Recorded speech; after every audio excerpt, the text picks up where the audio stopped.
Hello everyone, welcome back to my channel. Can you solve this math question?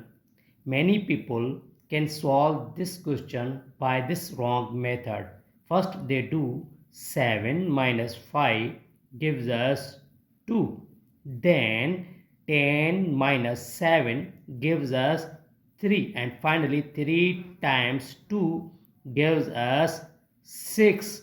But guys, believe me, this answer absolutely wrong because we didn't follow the order of operation, which is called PEMDAS rule, where P for parenthesis, E for exponent, M for multiplication, D for division, A for addition, and S for subtraction.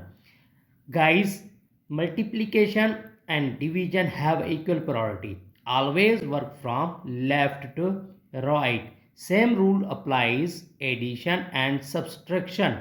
So here in this expression, one is parenthesis, here is multiplication and subtraction.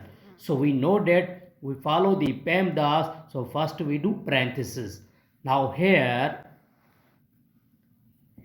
10 minus 7 times 7 minus 5 parenthesis over. So first we do parenthesis. So 10 minus 7 times 7 minus 5 gives us 2. Now guys, here subtraction and multiplication. So we know that multiplication have higher priority than subtraction. So first we do multiplication. Now 10 minus 7 times 2 gives us 14. Now guys, only subtraction, so we do subtraction. 10 minus 14 gives us minus 4. This is a right answer. If you enjoyed this video, then like and subscribe to the channel.